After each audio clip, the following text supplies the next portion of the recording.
खूनी कुआं। सीमा गर्मियों की छुट्टियों में अपनी नानी के गांव आई थी। सीमा नानी के घर पहुंचने के बाद अपनी नानी के पैर छूती है और उनसे आशीर्वाद लेती है।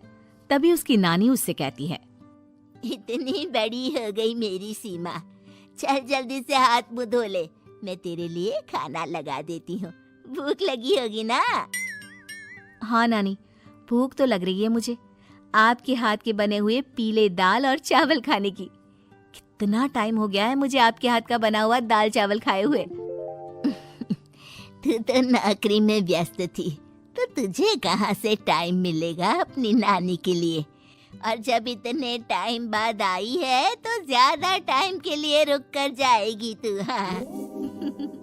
हाँ नानी, इस बार पूरे 2 महीने के लिए आई हूँ। सीमा की नानी अंदर जाकर उसके लिए खाना बनाने लगती है। सीमा कमरे में अकेली होती है, तभी उसे किसी औरत के रोने की आवाज सुनाई देती है। वो कभी खिड़की से बाहर झांकती है तो कभी दरवाजे से बाहर झांकती है। उसे समझ में नहीं आ रहा होता है कि आखिर रो कौन रहा है। तभी नानी खाना लेकर आ जाती है। वो अपनी नानी से कहती है, नानी, कोई औरत रो रही है क्या? मैं जब से यहाँ आई हूँ तब से मुझे यहाँ किसी औरत की रोने की आवाज आ रही है।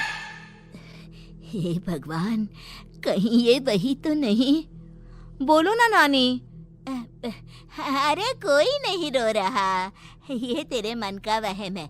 और तू ना अब खाना खा ले, ज्यादा यहाँ वहाँ की बातों में ध्यान मत दिया कर।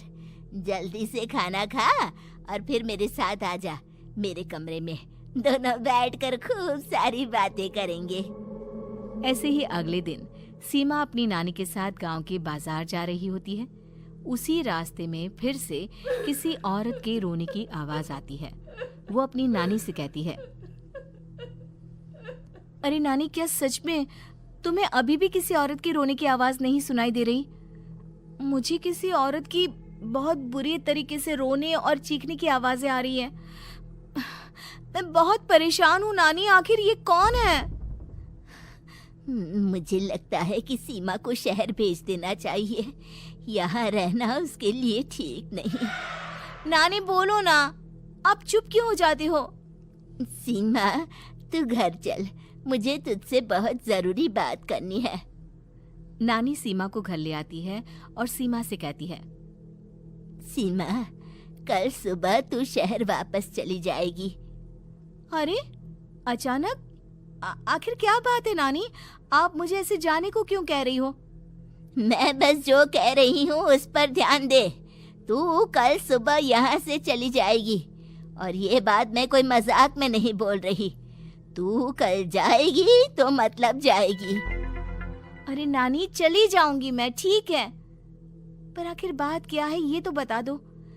मम्मी से कोई बात हुई है या फिर मुझसे कोई गलती हुई है जो तुम मुझे अचानक से जाने के लिए बोल रही हो?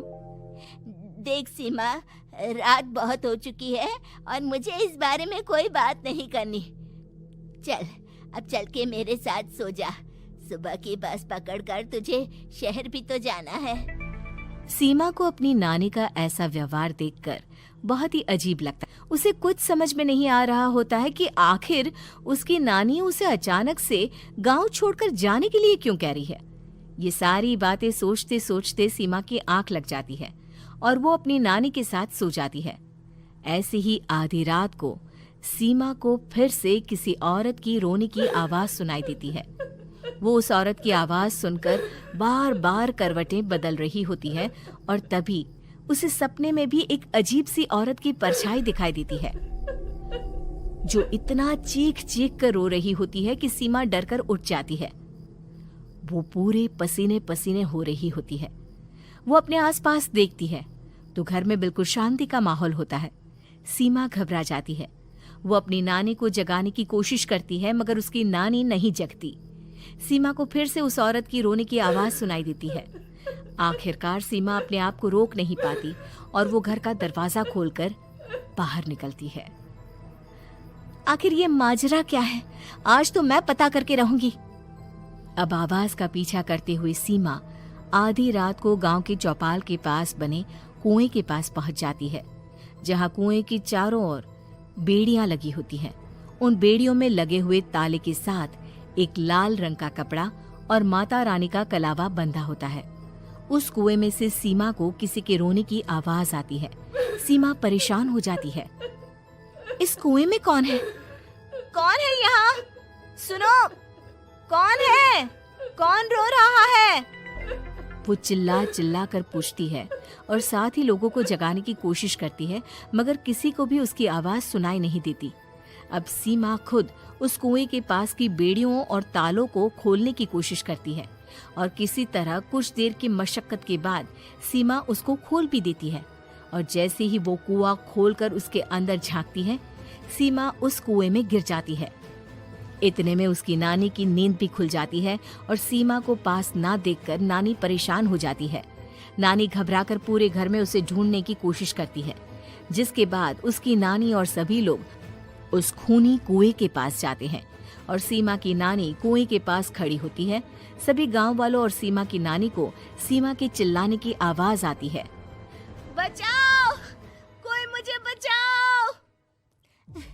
मेरी बच्ची, हम आ गए, हम तुझे बचा लेंगे। नानी, मुझे यहाँ बहुत डर लग रहा है। यहाँ इंसान की कटी हुई मुंडिया, हाथ, पैर और कंकाल है और खून भी है। नानी, मुझे डर लग रहा है। आप सब मेरी मदद कीजिए, नहीं तो ये खूनी कुआं मेरी बच्ची को भी खा जाएगा। अरे मुझे तो ये समझ में नहीं आ रहा कि आखिर इस खूनी कुएं को खोला किसने। सालों पहले इसको इतनी मुश्किलों के बाद तांत्रिक बाबा ने बंद किया था। अरे पूरा गांव खूनी कुएं के बारे में अच्छे से जानता है, तो कोई भी जानबूझकर तो ऐसा करेगा नहीं। मतलब किसी ने अनजाने में इसे खोल दिया है भैया। सीमा को इस बारे में मालूम नहीं था और जब से वो यहाँ आई थी तभी से उसे किसी औरत के रोने की आवाजें भी सुनाई दे रही थी। कहीं सीमा ने ही तो उसे नहीं खोला। अगर ऐसा है तो फिर सीमा का बचना बहुत मुश्किल है। वहीं कुएं के अंदर सीमा रोते हुए बैठी होती है कि उसे आवाज सुनाई देती है, जो कुएं के बाहर खड़े गांव वालों में से किसी को सुनाई नहीं देता। आज सालों के बाद मुझे ताजा खून मिलेगा। तेरा खून पीकर आज मैं अपनी प्यास बुझाऊंगा।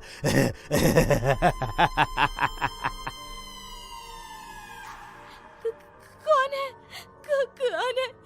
मत मारो प्लीज, मुझे जाने दो प्लीज। मैंने किसी का क्या बिगाड़ा है?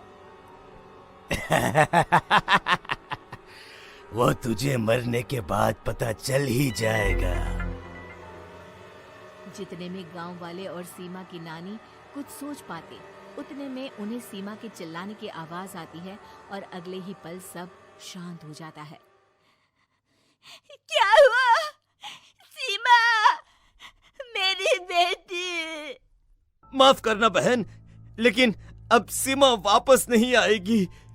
हमें एक बार फिर से कुएं को बंद करना होगा। गांव वाले तभी तांत्रिक को बुला कर लाते हैं।